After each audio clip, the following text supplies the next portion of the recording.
Hey everyone, I'm Zenith Priest, and welcome to my introduction for Stone's Unyielding Defiance, where I'll give you insight into the nature of this spirit and show you how to secure the island by turn 5.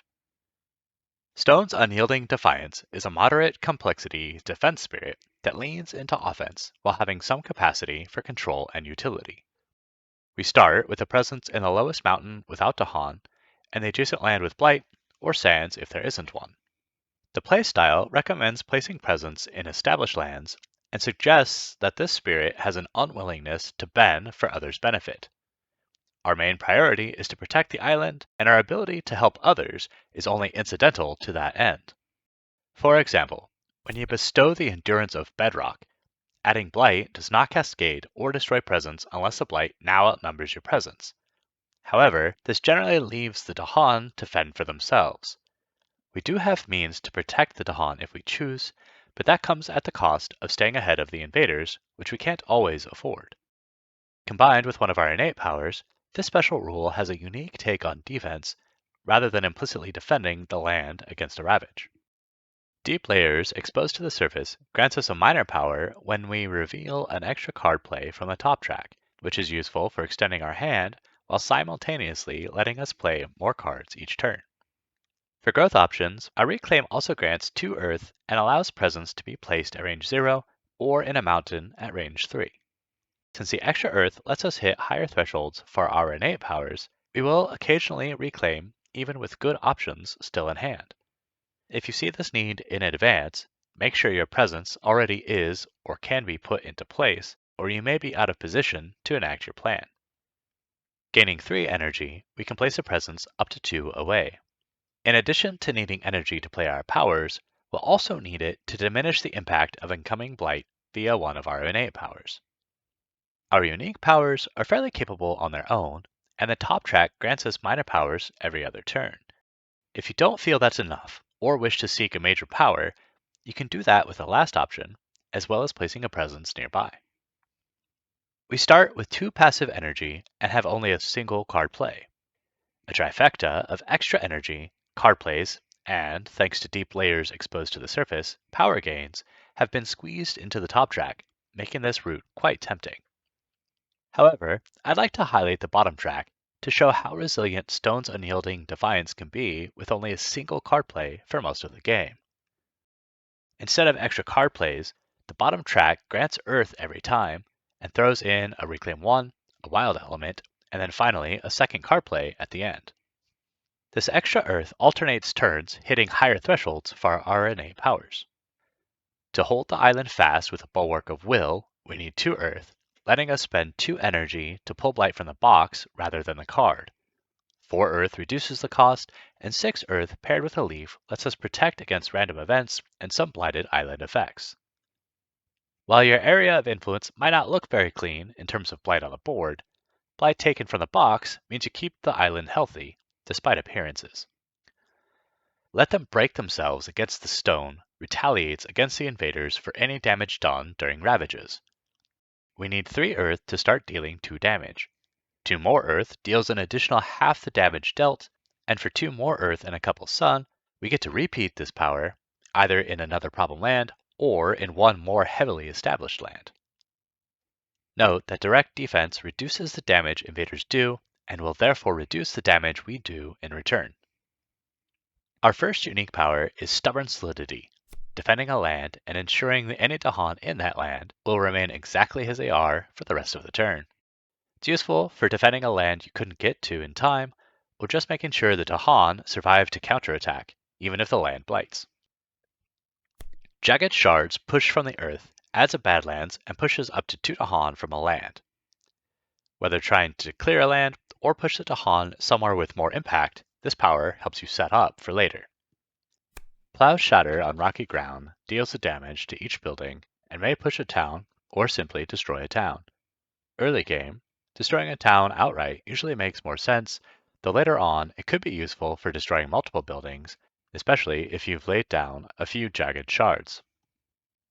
Scarred and Stony Land must target a blighted land close to a sacred site, dealing 2 damage and adding a Badlands. It also removes a blight there from the game rather than placing it back on the card.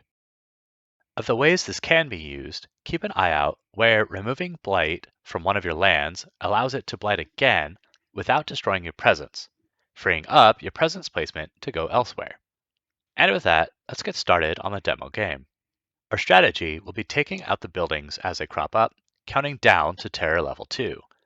We'll take presence exclusively from the bottom track to let the invaders break themselves against the stone as soon as possible. Stone's Unyielding Defiance requires the use of spirit tokens, but I've turned off the events to simplify our decisions during play. This gives us access to command beasts, and we'll want to generate fear from it when possible. Alright, let's begin. Turn 1. The invaders have ventured out into the wetlands. Our first consideration for growth is energy levels. With 2 passive energy, we can play any of our cards, but won't necessarily have enough to keep light from coming off the card, so I like to start building a buffer early, picking the middle option. For presence placement, we want to be in a position to catch incoming blight, or set up where the buildings are to prepare for later. Since we don't have to worry about incoming blight this turn, let's place our presence into land 2, though you could also place it in the wetlands now if you prefer. Our card play will generally be Plow Shatter on rocky ground to destroy an incoming town and let the Dahan there clear the land. If the city explores, consider Jagged Shards push from the earth. Following up with Stubborn Solidity will let us clear the city, and if we can't afford to do that, it sets us up to clear it later with Scarred and Stony Land. After the invaders explore into the sands, destroy the coastal town as planned, and then we proceed.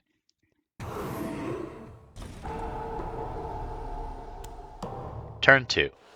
The city building this turn is a bit sooner than we'd prefer, as we won't have enough earth to take out both buildings without reclaiming next turn.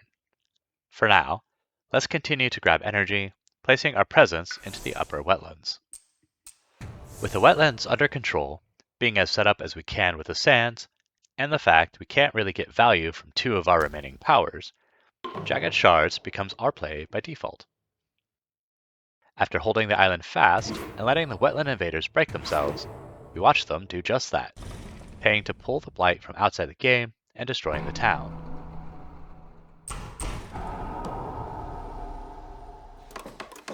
Building in the sands and finishing up their turn with the Jungle Explore, we can now play Jagged Shards in the sands to clear it. Or if you prefer, use it in the upper mountains, pushing the Dahan into the middle jungles to get them into play. If the coastal city had not explored this turn, we'd want to play Jagged Shards there, setting up a way to clear the city if they don't explore next turn. Turn 3. While we could continue to choose the middle growth option and either play Stubborn Solidity to protect the Dahan in the sands, or Scarred and Stony Land to clean up the upper sands, reclaiming gives us the earth we need to destroy the buildings in Land 8 on our own, and the Dahan will take care of the town in Land 1 either way. Since we already have presence with the city, a presence can go into creating a sacred site to use Scarred and Stony Land later. Look for a place with lots of reach and near areas that are or that you can foresee being blighted. Here, either the jungle or mountain are solid choices. With all our powers available, let's pick Plow Shatter for the middle jungle. On the fast phase, don't forget to command beasts and gain a fear. Not having any fear generation of our own, we have to rely on destroying buildings to hit higher terror levels. Having this extra fear gives us some room to work with, expanding our options in the next couple turns. Holding the island fast and letting the upper sands break themselves, the invaders take their turn, earning us our first fear card before exploring the coastline. Plow Shatter destroys the jungle town and earns our second fear card before we proceed. Turn 4. Here's a good time to take a look at our fear count and see where things stand. With 2 earned fear cards, we need 4 more fear to trigger terror level 2. With 1 city standing and 3 towns to build, we're looking at 5 fear next turn. That means we could stop one land from building and still be fine as long as we destroy everything before they build next turn.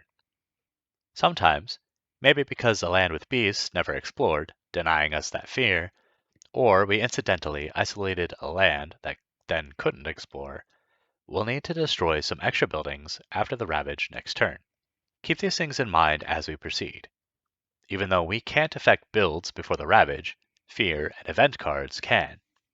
This turn, we prepare by creating a sacred site in the jungles to use Scarred and Stony Land after they build in the sands. Continue to hold the island fast and let the jungle invaders break themselves against the stone. Sense of Dread removes an explorer from one of our jungles. Because we know that we can stop a build and still hit Terror level 2 next turn, we can remove one from the coastal jungle, preventing the town. Trade Suffers prevents the town from building anyway. On the Ravage, the jungles are cleared, and after building in the outer coasts, the invaders trek back into the jungles. Destroying the town in the sands, we proceed. Turn 5. With the destruction of the final town on the Ravage, we'll see the invaders flee the island. That's easily accomplished by placing presents there from the bottom track and just let them break themselves against the stone.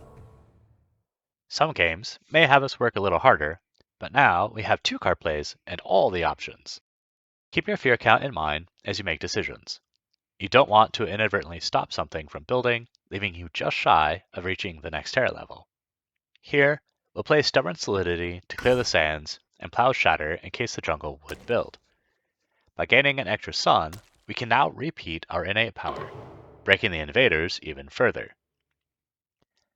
If we needed both jungles to build, then we'd have to forego Stubborn Solidity and let the sands blight, using Scarred and Stony Land to destroy the coastal jungle town that builds.